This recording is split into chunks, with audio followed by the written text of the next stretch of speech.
la chaîne qui vous édifie. Important. Dans la délivrance, ce n'est pas seulement. Quand on parle de l'autel, on ne peut pas. Non, à détruire quoi construire? On ne peut pas construire l'autel sans détruire l'autel. C'est ça. Notre corps, c'est l'autel. Quand on parle de l'autel, on ne parle pas de l'offrande. Bakeba na mate ya mabe, mate ya mabe koti na mboka. Mama basala l'autel car na offrande.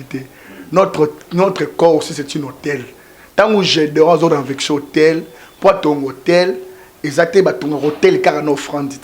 C'est une règle. Notre corps c'est une hôtel. Et ce qu'on dit délivrance et c'est nga kaka offrande, on est à délivrance, on est à nzalande au sala pasteur. Ça va délivrance, monsieur c'est nga rappel. Délivrance, c'est 5 à offrande. Non, je parle de la sacrifice. Sacrifice, loba nzamba loba. Voilà. C'est ça. Ce qui nzamba lobi, que mutasa la sacrifice. Mais pour Gédéon à détruire hôtel pour construire. Il y a qui n'a marambo nzamba senaki. Nzamba ebisa qui abi kende. Bouk hôtel. Où ils a papa na bino esili. Ce qui nzamba c'est qui Gédéon à bouk hôtel. Nzamba c'est qui Gédéon à sa l'offrande. Délivrance il y a Gédéon. Il y a délivrance il y a maman zo na bisoté. Maman, moi dans mon église, il y a des gens habillés un peu souffrant d'été. Elle me dit, suppose la délivrance, nous avons le sous lié ça va faire. Nous avons habillé sunga batu, nous sommes habillés, nous avons le l'autre côté habillé. Pour nous poser question là parce que bah parce que il faut trouver que est-ce que ça dans délivrance nous sous les osenga il faut mutasser la mot sacrifice parce que yo le bien que maman n'a besoin bon na oté. Maman a commis somba santé, somba baché, somba. Quand je vous parle que Nazan a besoin bon noté cela veut dire ceci. Nana posa no molimo ya mutebika. Nzambe ayebi singa na yebi kaya muto ya ngote. Kanyo se senga mbongo te. Kanyo se bika non na prière. Prière à la rambongo te prière à dialogue ya muto na nzambe. Après soti nzamba oloba directive. Là on peut orienter quelqu'un.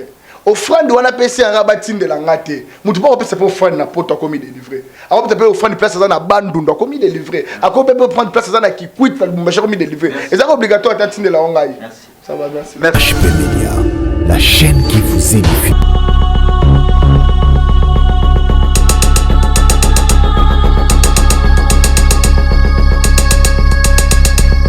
Alors, peuple de Dieu et vous qui nous suivez partout dans le monde à travers cette chaîne EHP Média, je vous dis mboté. Mboté également, là-bas chrétien, les rémunérateurs de celui qui les cherche, Azalana Bisso. Et je ne suis pas seul sur ces plateaux, je suis avec votre humble serviteur. Et na katia plateau na biso ya parlement céleste ezamba liboso. Quand c'est ça la soukate et na ligne mon nom va se présenter liboso na bino. Et avant de passer parole, je dis encore un grand merci.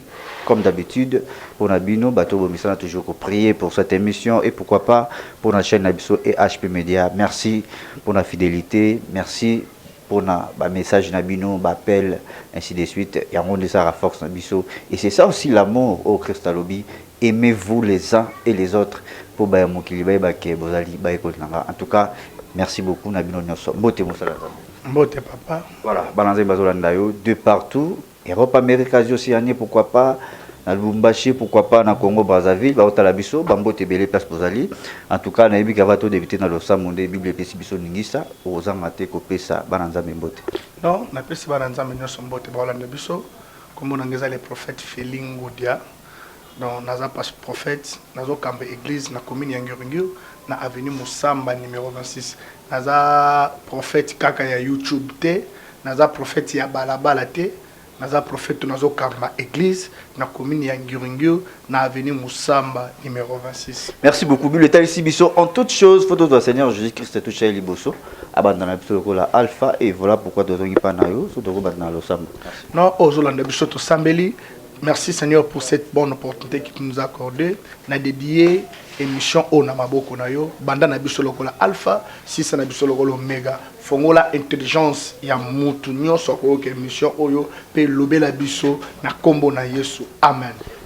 Amen, amen. Je dédie cette émission na bananza menyon so bazolanda na besimote na Maman Charlotte Ndoiba depuis Canada et pourquoi pas Maman Valérie Nzadi na Italie na pesi Maman Deborah Miezi na France, Maman Jackie na Lille, Bambote Belé na ba serviteur de Dieu. Je vois Pasteur Joël na France, je vois prophète Iggy Mosakoli na Italie et pourquoi pas celui qu'on appelle l'homme de Dieu, le prophète Berlin et Ngalula na pesio pe mbote place aux alliés en tout cas nzamba pambola biso oui boni musala tata nzambe zo marché. Non, Dieu fait grâce et longona Yesu le rôle Yesu ala ngambo na biso to longa kaka pour suzana Yesu le roi tozana Yesu tout va bien par la grâce de Dieu. J'espère que to bandi na sikana ye le roi to chaki liboso to ana wonde ba ke to longa na ne o. Merci beaucoup et ceux qui tokoki ko compter to tokoki ko ba déjà expérience dans le cadre ministère au compte mané. Non, ngai papa na nga botinga za pasteur, nga na za mwana ya pasteur. Donc ngai na yamba Yesu te mena kuta Yesu na kati ndako na biso. Na kuta Yesu na ndako na biso, papa na nga za pasteur na bandi côté na âge ya 7 ans. Donc ti lelo, donc to bandi na nzambe banda bo mwana.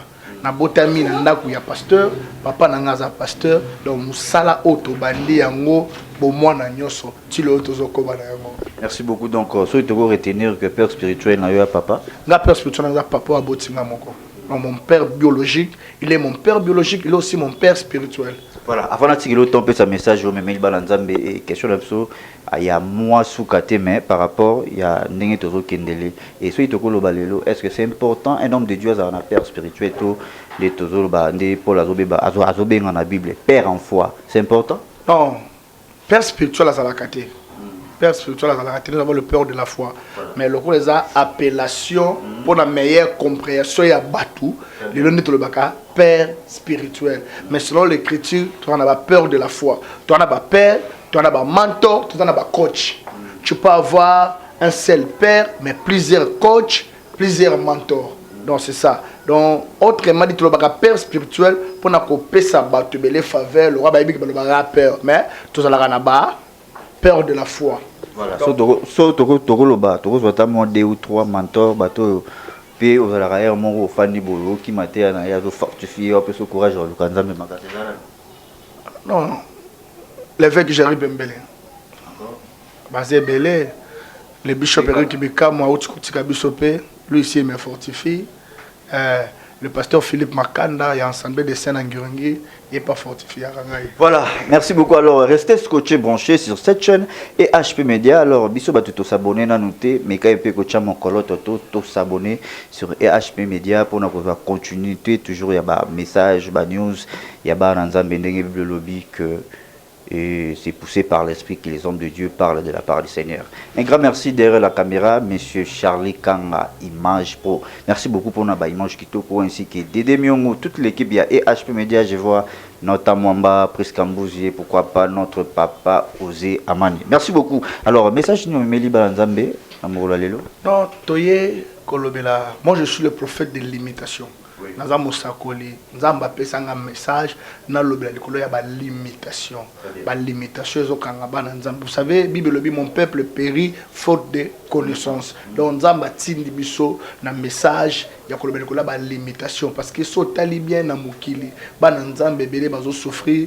Mutu nyonso na ba limitation na ba domaine moko songolo, limitation na domaine na mariage, limitation na domaine na kobota, na domaine na musala, na domaine na ba classe, na domaine na commerce. Il y a beaucoup de gens qui vivent dans les limitations. Yango nzamba pesi biso message o ya ba limitation pour na koya ko kotsa bana na nzambe parce que Bible lobi vous connaîtrez la vérité et la vérité vous affranchira et cette vérité là vous rendra libre. Yango moni nzamba pesi biso message ya ba limitation, yango moni toye to la musaba na nzambe o baza na kati ya ba limitation to sambela na bango elongo lokola nzambe loboko ya nzambe ezalaka molai. J'espère que loboko ya nzambe wana ekosimba mutu nyonso akolanda biso mpe nzambe akobimisa bato na kati ya ba limitation. Voilà, merci beaucoup. Tu peux avancer directement. Oui, vous savez la limitation eza nini? Limitation eza ba obstacle oyo satana achaka na vie ya bato. Vous savez il y a des gens asambelaka a prophétisaka a kendaka église aza servante aza diaconesse aza servant en Christ mais na domaine moko ya vie aza na ba limitation. Donc vie o eza limité mutu aza na kati ya ba limitation eza pasi akende liboso mutu aza na ba limitation lokola mutu lokola ntabo bakangi singa bacheli singa ya 1 mètre donc aza limité ya kolia kaka na 1 mètre ne ya singa. Donc c'est ça la limitation. Donc bachela mutu moko ndelo akozwa ni mibali mais ye bachela limite so mobala c'est les prédote sili akor bala été eza limitation eza mutu so ko banda musala alukaka ne musala mais musala ya malonga ezwakate. So tali na Bible na mokana na 2 Chroniques chapitre 4 verset 9 il y avait un homme qui s'appelait Jaïbé. La Bible dit que Jaïbé était le plus considéré que ses frères. Donc on le respectait que ses frères. Mais il vivait dans la limitation. Tant que Jaïbé comprendre la vie, il a considéré, il a respecté, mais quelque part je suis limité. Jaïbé, mais naza limité. Tant que Jaïbé comprendre qu'il est limité, Jaïbé, le chapitre 10 dit Jaïbé invoqua le Dieu d'Israël en disant si tu me bénis, abando senganzambe lipamboli. Matala biso qui na sengi kaka lipamboli sans qu'on renverse limitation, lipamboli nangeza limité. Abi si tu me bénis, abi si tu éteindre mes limites. Il a compris qu'avant la bénédiction avec la limitation, bénédiction est dans la valeur. Abi nzamba pambola ye. Asuka kaka na opambolete, apusa penin bandelu na ye. Il est déjà anali pamboli, mazal limité. Limitation kangami. Quand il est dans la limitation, ça passe abika ba oracle nzamba bongisele. Bible, c'est la bénédiction de Elohim qui enrichit. Mais si tu es dans la bénédiction, mais tu es limité, au salama kambu, ezo kendende chozo kendete. Yango nzamba sali biso ngolu, na ko révéler mémoire na yo. Oyebi na vie, tango Jaïba za qui considéré il était le plus considéré que ses frères. Dans 1 Chronique chapitre 4 verset 9. Jaïbé était le plus considéré que ses frères. Donc considération n'est pas de distraction. Donc à considérer, mais vieux aussi mbaté. Il y en a pas tout le président. À considérer. Mais la angle mora vie simbaté. Mais bon on est robo pesaye et ils ont limité pour sa conscience. Donc Jaïbé va respecter. Plus considéré, mais dans la limitation. Jaïbé plus considéré, malala dans le salon. Plus considéré, bâti la caille foufou. Plus considéré, na tombo batuba sotakaye. Un jour à côté, na prise de conscience. Parce qu'il n'y a pas la délivrance sans la prise de conscience. Jaïbé à côté, na prise de conscience. Mais comment ngaï? Bon, respecter nga. Na ça considéré. Mais dans le domaine où vit n'angé simbate, je suis considéré, mais naza limité. Il faut na lukanzambe à éteindre ma limite nanga. Ce qui ma limite n'angé longwe, considération ou soit valeur. Donc considération avec une limitation, c'est important. Na lukana nous délivrance ya vie. Maman zolanda biso, au lieu au loba loba ming, luka délivrance sa vie na yo. Nzamba bimisa yo na kati ya limitation. Soki nzamba bimiso na limitation, kitoko no wana ozolango libala. Soki nzamba bimiso na limitation, mayele no wana ozolango musala. Soki nzamba bimiso na limitation, ndengo tamboli pour luka mukando kozwango te, Dieu va te donner. Il y a beaucoup de gens leur vie est limitée. Satan a tchelé mundelo. Moi moi c'est mon benga abi prophète. Nana poso sabela pour na tunenin abi 5 libala yango. Mobala yaka. Famille monier. So kaka mobala zu fartir, il faut kende. Donc ma balle yaka nango mais limitation ba tchela ye kaka na fartir. Donc mobala koki ko pesela biloko taza limité. Aza kitoko mi bali ba yaka na bango mais limitation eza akoki ko bala te. Donc kitoko na eza mais il est limité quelque part. Et na mutu suba tchela limitation mi bali ba koya okobala okozwa pe zemi mais zemi on est ko sala 5 mois et robima nango. Papa na zoka nanga zemi na zoka yaka nango e bandaka pe 1 mois 2 mois mais limitation nanga soki kake komi 5 6 mois il faut ça la ligne et bima.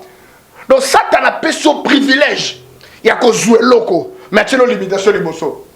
Et alors la mutu mususu ba tu as limitation na commerce il y a sukara na fond capital à $1000 soit bani na $1 akoma na 300 bien akomi na 800 bien soit akomi na 1000 ba yibie bonga koyi abandili so amatia mati donc batiela e plafond moko ya vie prière nangeza moko plafond nyosu batiela on a vie nzamba koisha yango parce que rien n'est impossible à Dieu. Amen.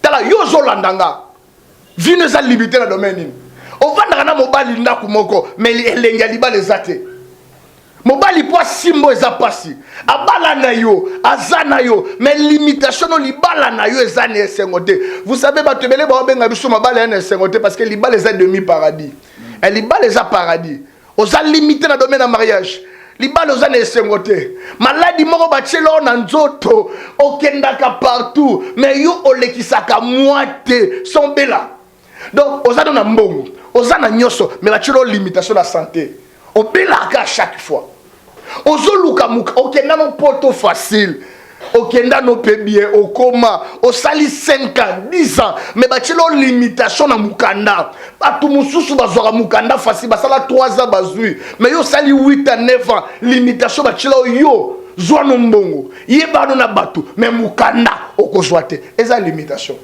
yango nzamba pesinga message na sambela pona batu nyoso baza limité na vie dengo zolanda ngai soko sorti que na domaine moko vie na yo oza limité ko vanda te benga biso to sambela tango jayeba comprendre que aza limité bible dit jayebe invoqua le Dieu d'Israël en disant si tu éteindre mes limites tango comprendre que yaya ko la pongite ko se distraire na domaine où senti que oza limité nzamba tindinga pona yo prophète ba limitation nzamba tindinga to sambela na yo olanda na basali ya nzambe bamsu basala o aventure bamsu basenga ombongo basambela pona yo te ngana za na posa ya mbongo na yo te na posa kondima na yo na poso memela ngaka kondima yaka na kondima no to sambela nzambe na ngai akobimisa yo na kati ba limitation.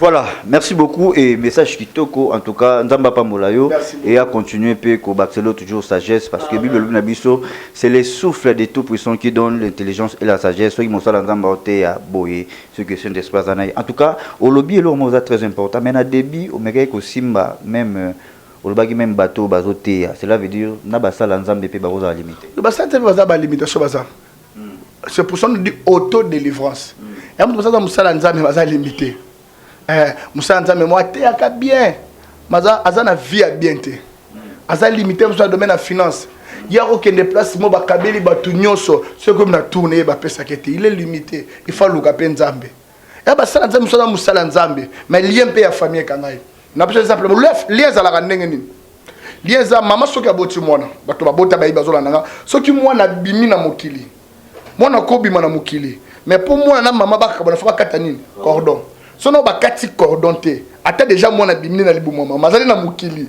mais soki na nous cordon e katanité il y a beaucoup de gens yambane Yesu passé il a mais tilono akata cordon te là, c'est un peu moins louche parce que Bible lobby, si les fils vous affranchissent, vous serez totalement libre. Et puis Bible total, ça veut dire qu'il y a un moto à yambier, soit accepter le rôle là, Seigneur et sauveur. Si tu crois, quand tu fais le travail de croire, après croire en Jésus, il est on appelle, je peux croire en Jésus, mais il y a aussi de délivrance, ça peut de croire. Parce que vu que c'est lié à une étape, nous avons dit que sur le lot, il fallait qu'il y ait une confession. Avec une délivrance, avec une étape. Beaucoup de gens qui ont crié en Jésus, mais tu l'as mis la gamme à Sanga. Tu l'as dit, tu l'as dit, vie n'est pas changer. Parce que quand on dit exactement quand on dit il faut les gars répéter sincère, ou les gars délivrance sincère, ou il y a beaucoup de gens qui disent mais vie à Kalati, le Latikata Salana. C'est autre chose. Quand on dit mais il faut les caper dans la délivrance. Après qu'on parce que tout le monde dit Yesu, à comment on dépendre na Yesu. Tout le monde dépend na Yesu. Après cela, il faut molimo mon centre vanda. Et banda okangola yo. Et banda sala musala. So na molimo akande longwe. Kindumba longwe c'est ça. Voilà, très bien. Merci beaucoup alors Tozo Gende malembe. Eza batu bazolanda biso et aoki message na koloba que ngana gena trop. Ngana priya trop, ngana benga ba prophète trop, ngana sambela trop, nga boy. Akenda rap église. Mais rien ne marche. À retourner toujours à rond. Alors, au lobby na début que délivrance, il y a un problème, il y a prise de conscience. Mais on peut que ngana sala ba confession. Et moi je pense que Bible dit mon peuple périt faute de connaissance. Et nzamba zolo ba na peuple été. Alors ba na bino ba homme de Dieu. Est-ce que question na biso yango? Est-ce que bino pe ba homme de Dieu boza na part et a concerné ba nzambe ba vérité? Vrai ou faux? Mais c'est ça. J'enseigne sur la limitation. Et on peut comprendre que biso ba na fallu sur devant di mais tinga. Ton na yamba yesu na velo ali boso ngana ba famille na ngeza limité na domaine. Parce que bitumba liboso muto bota maza bitumba famille na avant d'embrasser bitumba moi si na bala mobali na bala bitumba famille et on moni nzamba zo sa Gédéon abi la première des choses tu vas aller renverser l'autel de Baal qui est dans la maison de ton père. Oui. Donc bitumba liboso na bitumba famille. Famille au botem na bitumba. Donc tant on dit mais ce local liboso ozo kende ko renverser bitumba ya famille. Donc c'est ça. Est-ce que la délivrance c'est un processus? Délivrance c'est un processus. Délivrance c'est un processus. Délivrance est un processus. Voilà. Merci beaucoup. Alors, je dis un grand merci. Nabino Batbozas, coaché, branché pour Nagolanda émission. Vous connaîtrez la vérité et la vérité vous affranchira. Et Nayom Tozo, un grand merci parce que Bible Lobby vous met la fin d'une chose qui est au commencement. Et Naligny, la fin, il y a une émission Oyo, Yom Tozo, prise de conscience, Nakata Moutou, Naobi, problème. Dans l'homme de Dieu, n'hésitez pas, les numéros affichés, Naba, il y a écrit en place par commis prophète Feli. En tout cas, émission tozala na so taliba diaspora et loko bazo déplorer dans notre ezali comportement mingi ya basala nzambe na yanola ki na sala ki confession et pas mon sala nzambe boy ba nzambe ba commis dessus trop parce que ba pesi pe bino confiance trop ba tatoli trop bo sali ba prière trop mais nanani a opé sa confiance. Alors comment reconnaître un vrai homme de Dieu? Yebisa biso. Non, je vais répondre na deux parce que autour a deux questions différentes. Voilà. Banani bakopé sa confiance pe muswazo bake na tubela to Bible biso ki démon moko abimi na nzoto mutu akendaka abombami quelque part soki azongi akuti porte polele ayaka lisusu na 7 démon na ye moko azali na kati 8 bavandi soki démon moko bande ko nyolo soki tombo ya 7 bakomi 8 c'est ko nyoko makati. Nous avons un problème dans le monde bana nzambe boyo kangai problème eza moko bana nzambe pasteur abiki sakate église abiki sakate mutabiki sakeza nzambe. Tu peux confesser, on prie pour toi, tu es délivré, marche après délivrance peut compter. Quelle est ton attitude après la délivrance? Parce que vous devez ressemble la pone molima mari de nous bimi a kangole molima mari de bimi après pas au côté de film pornographique en tala au côté mon chambre zomi sepelisaka. Mais minimum boya lisusu tangu boya ba non ba sabela ki pona yo siko marche na yo après délivrance et ça là qui ndengeni parce que c'est que les gens oublient après la délivrance il y a une marche au mouton phase après délivrance atambola na marche moko afin que ba porte d'entrée fuma matin pasteur assemblée ki pona yo e biso tika ba mibala batu to bengani ba démon nekei marche na yo. Parce que tant aux zones de Mélaïs, au Kangolami, au Toubeli, il faut banda vie à Sika. Batubeli ba okanga ba pasteur besko parce que après nous t'a dit que c'est de la Nzambe. Même les docteurs soit traité na malade exemple ya sucre. Après so ba kiso biki, avec ce biloko asukali ko melate, coca ko melate, so mukolo ko mela yango malade ko songa. Obenga docteur on a aventurier. Docteur a traité kiyo a chelo tala moi na Nzambe ya solo. So moni moi na Nzambe. Au moni pasteur donc na pasteur surtout ça bana nzambe mwana nzambe nyoso ya kana bikila so moni mwana nzambe za na bikila te c'est kaza mwana nzambe te mwana nzambe fona même ikiso sogo simba ngo bachaka même bikila omona muta simbi kisi ba yebise ke la la ba simi balé la journée mais la masanga mingi kendaka na lweseli ya kani c'est ça mukolo ko lianye te kisi wane ko beba tango ozunge panga ngaso na yebisa ko lianye yo lia kité yango moni simbité. C'est la même chose avec notre Dieu parce que Satan a la ange liboso nzambe. Tout ce que le diable fait, il a pris chercher notre Dieu. Ndenge mo pe ozola na ba pasteur ba sambela ki pono ba yebisa ki yoni oyo soko to sakité o kanga ba pasteur ba aventurier. Voilà, merci beaucoup. Alors, je pense que Togomi ont chuté déjà au Simbi Histoire et à Gédéon. C'est très important. Et ma question par rapport à un message au PC. En tout cas, Histoire et à Gédéon, avant Gédéon à construire hôtel, il fallait qu'il a détruire hôtel Yabal. Alors, ils ont place au confusion côté Makasi, ils ont que beaucoup des enfants de Dieu, mais est-ce que délivrance seigneur son mutakoyo zwana vie na ye à cause de sacrifice parce que Bible est ici biso et le mot est très important. La délivrance ce n'est pas seulement quand on parle de l'hôtel, on ne peut pas à détruire quoi construire. On ne peut pas construire l'hôtel sans détruire l'hôtel. C'est ça. Notre corps c'est l'hôtel. Quand on parle de l'hôtel, on ne parle pas de l'offrande. Pas que ba maté à ma bé, maté à ma bé kotina mboka. Mama basala hôtel car na offrande. Notre corps aussi c'est un hôtel.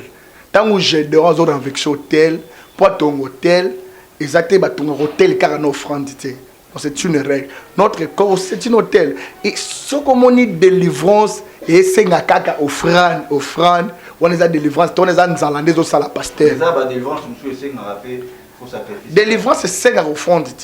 Non, je parle de la sacrifice. Sacrifice, loba nzamba loba. Voilà. C'est ça. Ce qui nzamba lobi, que mutasa la sacrifice. Mais pour Gédéon à détruire l'hôtel pour construire. Et là qui n'a marambo nzamba senaki. Nzamba ebisa qui abi kende. Bouk hôtel. O Isaiah papa na bino esili. Ce qui nzamba c'est qui Gédéon à bouk hôtel. Nzamba c'est qui Gédéon à sa l'offrande. Délivrance il y a Gédéon. Isaiah délivrance il y a maman zo na bisoté. Maman, moi dans mon église, il y a déjà habité un peu souffrant d'été. Elle me dit, suppose la délivrance, nous avons le même souci. Lié ça va faire. Nous avons habité, sunga batu. Nous avons habité, nous avons le l'autre côté, habité. Pour nous poser question parce que parce que il faut trouver que est-ce que ça la délivrance mususu ezosenga il faut mutasela la mot sacrifice parce que yo lobi bien que maman n'a besoin bon na oté maman na komi somba santé somba baché somba. Je vous parle que naza na besoin bon noté cela veut dire ceci na na posana molimo ya mutebika nzambe ayebisinga na yebika ya muto ya ngote kanyo se senga mbongo te kanyo se bika na prière. Prière à la rambongo, prière à dialogue à Moutouna Nzambe. Après, ce qui Nzamba a directive, là on peut orienter quelqu'un. Offrande, on a passé un rabatin de la ngate. Moutou pas passer pour offrande na poto comme il délivré. Alors peut-être offrande place dans la bandunda comme il délivré. Alors peut prendre place dans la qui quitte comme il délivré. Et c'est obligatoire à de la ongaï. Ça va, merci. Merci beaucoup. Donc, ça fait du bien. Tant on fait un plateau, on a la connaissance publique, ça va vraiment bien. Mais est-ce qu'une personne qui vit en captivité, à quoi on a la bénédiction? Non, vous même vivre dans la prison, ma cale que vivre dans la prison à Satana. Moutoza au camp, moi, il va bénéficier parce qu'il doit vivre dans Katiaboumo. Et on dit Bible que si le Fils vous raffranchit, vous serez réellement libre. Tant aux autres, il y a au Kangolami, tu as droit à la liberté. Délivrer ses offrandes, ils ont maïté, ils ont mafutate, ils ont koyama Yesu, qu'on les kanakiri dans ses serres. Puis au coup, t'as pasteur ya solo. Pour pasteur ya mabeno ya solo baza. Quand t'as pasteur ya solo, no Kangolami. Voilà. Une question, avato chité si on a 4 émissions et Bible est allée Sibiso à l'époque l'Ancien Testament, cela veut dire que Israël va faire 400 ans dans 4 Égypte. Et après 400 ans, Nzambalobin exode, je vis la souffrance de mon peuple, mais maintenant je suis descendu pour délivrer mon peuple.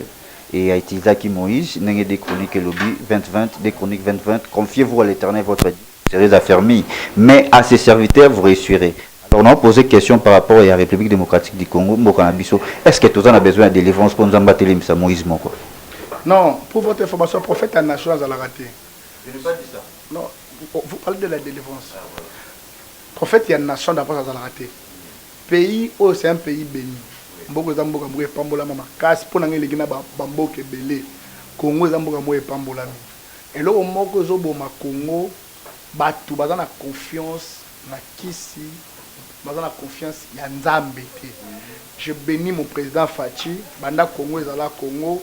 Comme on a président moko de dia Congo na maboko nzamba komi président abengisi bato na stade de Martyrs bato basambela eloko liboso na lingela fachi yango wana eloko liboso na sepela na banda Congo ezala Congo ete na tonga bato mosusu na laki mwana muke komona président komi président azwi mboka ameni bato na stade de Martyrs basambela pona Congo bato makasi et tokomi en 2022 na bato bazo souhaiter toujours des bato etakanu élévation, il y a prospérité, il y a bénédiction. Alors analyse par rapport à yo, l'homme de Dieu et grâce parce que tu as mis aux prophètes l'œil de l'Éternel, oreille Nzambe. La première des choses, couronner sa frappe Nzambe. Voilà, merci beaucoup et je dis un grand merci. Nous sommes arrivés à la fin de cette émission. Un grand merci à vous tous de nous avoir suivis partout où vous êtes. Vraiment Nzambe Azanabino, c'était bel et bien votre humble serviteur, le prophète Feli et Mana continue Robengae, l'homme de l'imitation. Vraiment un grand merci na Yopé, merci beaucoup de répondre à l'invitation na biso, na kata plateau na biso, il y a Parlement céleste, Zamba Liboso mais bala soukate et tout comme na souka pepe de Dieu zotalayo. Est-ce que le Kobak s'est allé? Nzamba pa bola bino bozolanda biso. Naza sio na ngai na surpe na Nzambe nanga problème nyonso ozanango benganga to sambela komemelange lokote memelanga kondima bibelo bi tout est possible à celui qui croit mobala kimio mukande zoyate musale zoyate benganga to sambela plus 243 89 57 86 252 quel que soit problème ni nos anango naza sur na nzambe nanga naza prophète ya ba limitation benganga to sambela yaya oh na benga ki déjà basala nango yaya s'il y a de faux il y a de vrais. Pesanga chance, pesanga confiance sur pesanga ba maman tanga wis. Mais là nous nzambe na ngai, pe nzambe na ngai ozaka te ko pambola yo. Voilà, merci, nous sommes arrivés à la fin et je dis un grand merci derrière la caméra Charlie Kanga Pro Image. Merci beaucoup et une équipe Mouimbaya et HP Media, pourquoi pas bino batoza qui scotché branché pour nous la nabiso en tout cas pour bénéficier na prière et à l'homme de Dieu. Étiquette nzambe Amimon Samanavina lokola les rémunérateurs de celui qui les cherche et Bible Talisi biso vaut mieux la fin d'une chose qu'un son commencement, tout comme Nasukada dit et Jésus-Christ Sabana na biso lokola alpha asuksana biso lokola omega. Merci. Yo ozola nangai nzamba pambola yo nyonso mission oyo chaka lo boro na butema na sambela pona yo. Bible dit que votre cœur ne se trouble de rien, croyez en Dieu et croyez en moi. Et loko motema na yo ezoluka nzambe nanga apesa yo. Bible dit la foi vient de ce qu'on attend. Ndenge kako yoki mungongo nanga nzamba bimiso na limitation pe nzambe a changé vie na yo na kombo na Yesu amen. Nzambe apambola bino soki Yesu ayete tokokutana lisusu ciao. HP Media, la chaîne qui vous édifie.